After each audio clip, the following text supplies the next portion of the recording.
just with niobium. Now, I was always curious to understand in this multi-layer deposition in quarter waves what really happens. And I think that this is really an intriguing question with an intriguing answer when we will get the answer. Now, from your photographs, we saw that really, I mean, we can say that is visible a certain separation of layers. You say, okay, but the grains are mixed up and so on. Yes, but you are not working on a silicon wafer. You are working on 1 square meter of substrate, so this is absolutely normal. So, but what do you think that this different color in of the niobium, and you see clearly the boundary, what it could be? I mean, you say if I would have the answer, I will have solved the problem. I understand, but in my opinion, this is a point on which to just spend time. Before you, I would add another consideration before we start the discussion. In this cavity, we are totally dominated, at least for the low field, by the residual. So all these considerations on the PCS, the optimum tripolar, etc. should be.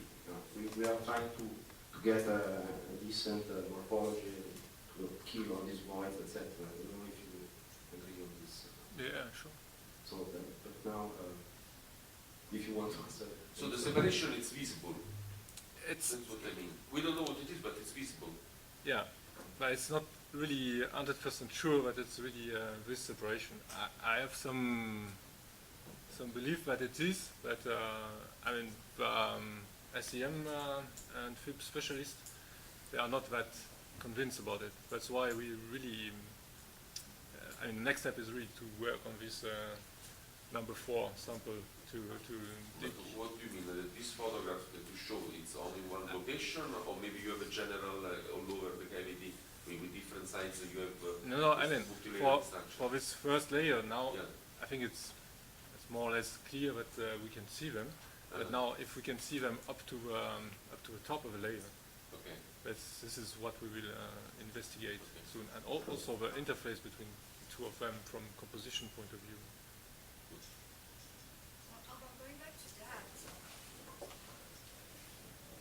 Going back to that slide, you actually notice that layer, very top layer, or the very first one, Yeah, yeah. only a couple of samples, not all along the axis of the cavity and on one side and not on the other side. Well, it's also a question of the position rate. You have seen that on the inner conductor, you have up to, at that point, it was about maybe 7.5 micrometer thick layer, and on the outer part of the conductor, facing this sample, it would be maximum 2 micron. So the coating rate is also much different. There it's easier, especially, I mean, from a microscopic point of view, to observe this. One layer will make you something like 500 nanometer, as compared to something like 150 or so. And that's maybe why it's not so easy to observe from the outer part, but open. And to follow that, you also see only one band. You're doing the whole deposition in sequence. Yeah. Right, you have 14, basically you have 14 separate coatings. Yeah. And you only see one band if you of a different, like slightly different diffraction between the substrate and a certain thickness. And then after that, you don't see anything anymore. I think that this zoom picture, you have seen maybe 3 or 4 layers. This is what you are talking about, huh? Yes. And then later on, it's like. Or is it like that for the whole thickness, the whole cross-section of the film? Because when you look at the overall thickness, you don't see this contrast. Yeah, and this contrast is unclear for us. We don't know what it is physically in the film, but it's true that it's much more visible at the first 3 to 4 layers. Then for the next 10 layers, it's more mitigated or.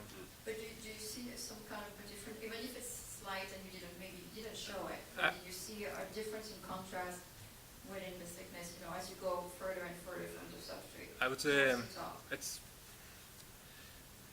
it's hard to say, but it's more like you have within one layer certain difference of contrast. from the beginning of a fifth layer to the end of a fifth layer, for instance. It's not like between different layers as it is at the beginning. So is it linked to impurities? Is it linked to composition of this kind of stuff? And the more the more cycle you do, the cleaner your layer and so on. This is clearly the questions we will try to answer with the next TEM session. Thank you, Mr. Mali. I have a question for Anna. So, in your experience, with all this experimental work you've done in voids and porosities, when you look at advanced results, what do you think is the problem in our case? I have an idea. Oh, sorry. Is it? Right. I think that the film that he has shown is quite voided, and as he explained, after you have exposed the films obtained to air, and it's a known fact that niobium is oxidized very fast. When niobium after sputtering is exposed to air, it's oxidizing, and probably inside the voids it's oxidizing. That's why you have such picture, I suppose. But the pores were there during the coating, so the question is how this pore originated. What is the parameter we have to act on? Maybe again the distance from the cathode to the wall. So is the coating rate still too low, in your opinion? Okay, yes. Walter, this is not my comment, but I want to say something that when a man must distinguish between porosity and grain boundary voids, because you can have two different reasons. You can you can have that the film is expanding during the growth, and then when you stop the growth, it will contract because of different thermal expansion, and this is a void. Or otherwise, what we suspect that is just metallic powders, microparticles produced during the sputtering. So these are two different things. So I think in our case, of course, we have the porosities on the top of the cavity, so cannot be the microparticles that are going on. But you don't know, because you have keep into account that you have one sharp edge, so you have a totally different bombardment. So it's not said that the answer is clearly this one. The geometry there is quite complicated. And the pressure is quite high, so they might have. But my comment was not on that one. I wanted to address a question to Oleg, because since to work on a full cavity in order to understand if we have if the Gurevich model is applicable or not, do you think that you would be interested to try in your super system the growth of just a multilayer exactly in the way in which quarter wave resonators are grown? Because this would be a clean experiment what you would do. Yeah, certainly multi-layers are on our list of things. But down on the list or on top of the list? Well, as long as we do atomic layer deposition, it's a natural way of doing multi-layer cooking, and the cleanest one. But this is something else. For PVD, it's also on the plan. I think Lisa wants to say something because he's the person who is doing depositing very professionally. Yeah, I mean,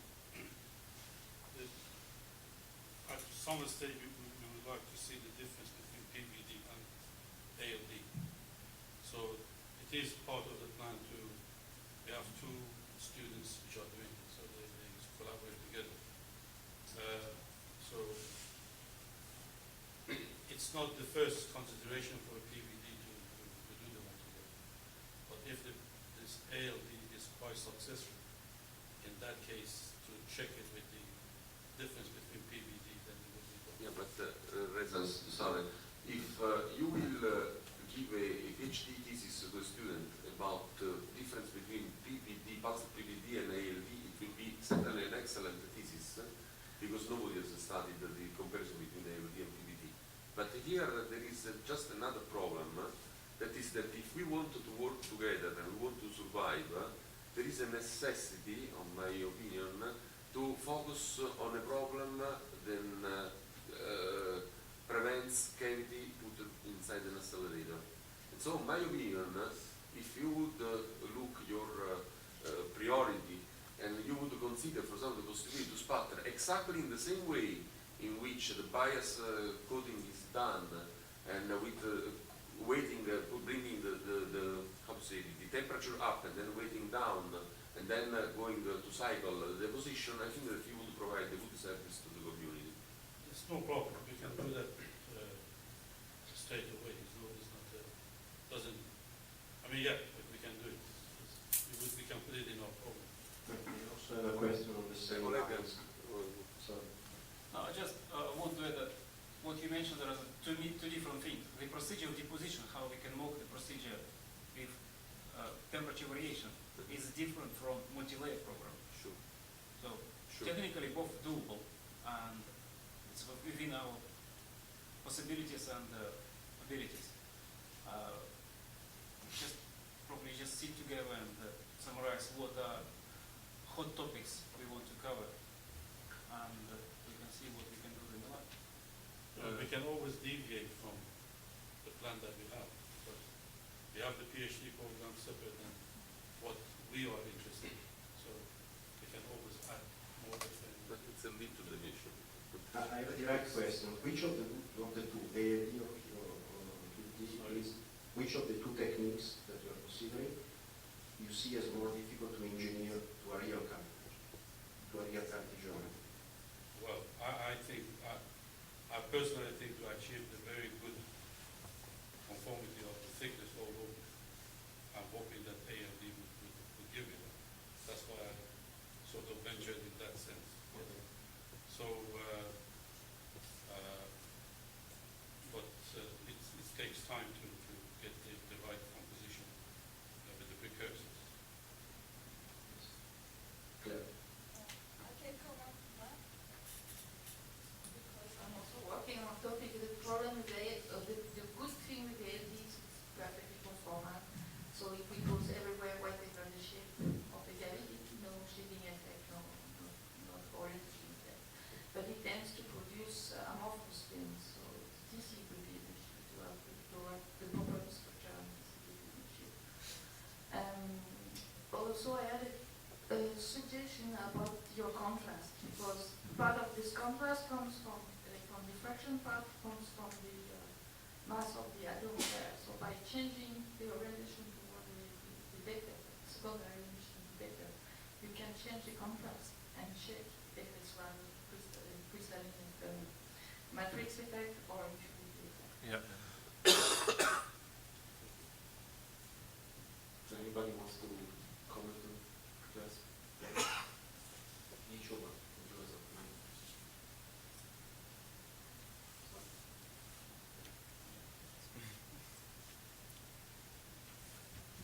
Okay, the 10 minutes are gone. So, are there any more questions?